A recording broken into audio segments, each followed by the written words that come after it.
Tracey Lange, radio and TV presenter here in Cape Town, in this beautiful, beautiful Cape Town. And I am very excited to be sharing a few of my tips with you when it comes to doing TV presenting.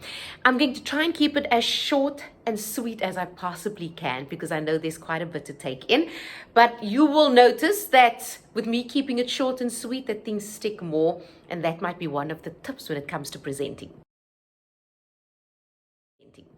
First and foremost, I would like to say you need to read and read out loud. Read absolutely anything and everything that you can get your hands on. Read things that you aren't even interested in. It's about being able to put together the sentences when you actually read it out loud, and then being able to put your pauses in the right places and making sense of those things in your head. That is what reading out loud has to do with. I find that a lot of the times I speak to so many young people, and many people actually, and I ask them to just read, and they battle to read when it comes to reading out loud. Read anything and everything, and then listen to as many news reports as you possibly can, just when it comes to pronunciation of certain words. If there's no one to help you at home or even at school when it comes to pronunciation, Forvo online, F-O-R-V-O, works like a charm. Go and check it out. So read, read, read. My second tip is listen. Listen to news reports, listen to TV, listen to many other different people who are speaking on both TV and as well that you can hear on radio, because they're all presenting in some way. I know this is about TV presenting, but it's got to do with listening to how they speak and what it is that they have to say and whether it is that they make sense. I mentioned that earlier on, and this has nothing to do with copying them, their manner, and how it is that they do things, but it has to do with understanding sound. Does what they say make sense? Is how they are saying it making sense? Where are they breathing? That is how you learn and know how to not make certain mistakes, and you start realizing what works and what doesn't.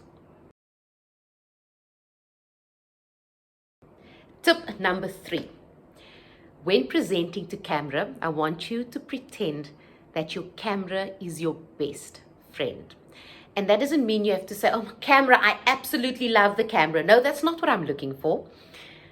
I want you to pretend that that person that you can most be yourself with, always, that best friend of yours, and whether this could be your mom or your dad or a very good family member, or like I said, your best friend. Make sure that's the person that you are picturing when you speak to the camera. Because that way, you start becoming comfortable with just being yourself.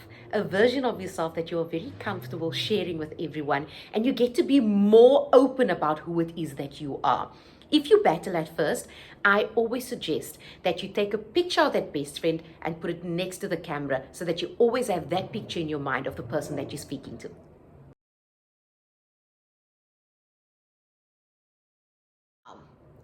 There's one thing that a lot of people misunderstand when it comes to presenting. They often think that you need to speak to a whole host of people because, it's TV, right? And we know millions of people watch TV.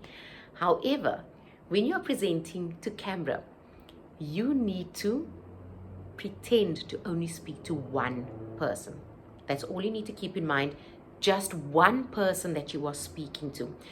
That way, the people watching feel like you are speaking only to them. Because that is what's happening. Even though we might watch TV with our friends and family and our loved ones, we watch TV in our own heads. What's happening there is happening in our own minds. That is why when you speak to the camera, you need to pretend that it's only one person that you are speaking to. And that way, you change your manner of speaking. It doesn't become loud, and when I would host an event outside for thousands of people, I would speak that way. It might be a little bit more dramatic, a little bit bigger. When I speak to camera, I'm speaking just to you. And that changes the way that you will speak to the camera.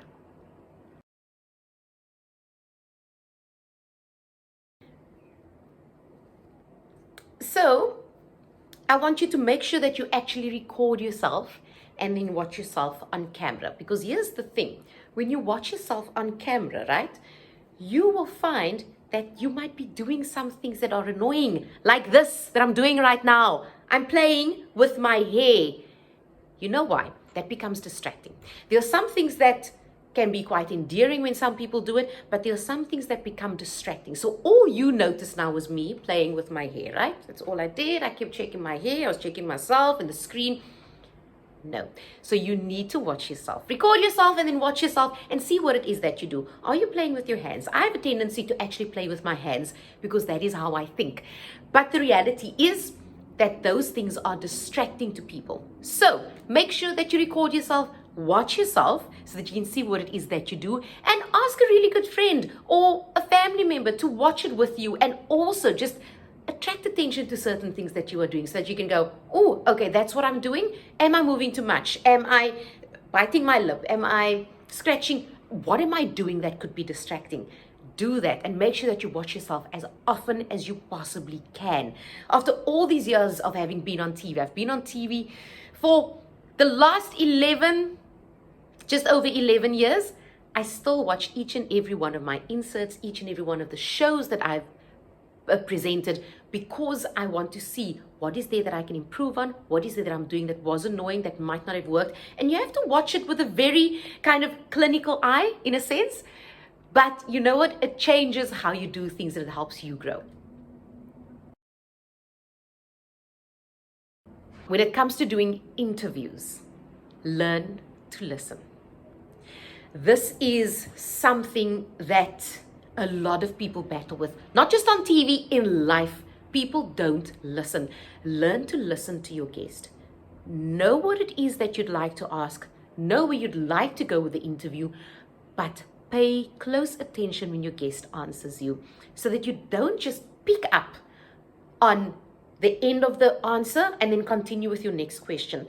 Years ago, I had stood behind the scenes of a shoot that was happening, and this presenter was having a great conversation with the guest. They had wonderful chemistry, but the presenter was very clear on where the presenter wanted to go. And then at some point stopped listening. This guest that they were interviewing, this guest was actually speaking about how important it is that you really appreciate the time with your loved ones, because she's realized the importance of time with loved ones ever since her mother had passed away. The presenter doesn't pick up on this, doesn't even comment on this. The presenter just continued and went, sure, okay. So tell me, what do you have for breakfast? And that beautiful moment was lost. It was so incredibly jarring. I remember looking at the guest and even the guest being, okay, but then continuing, because the guest was also professional. Please listen. Pay close attention to what is being answered.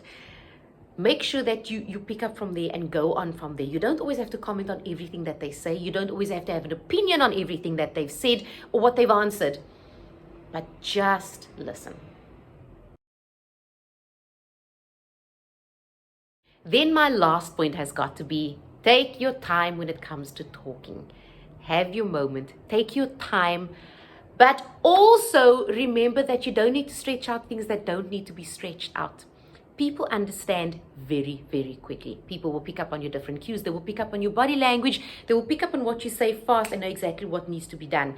But if you repeat yourself over and over, you'll find that it becomes a little bit redundant and people start getting a little bit annoyed.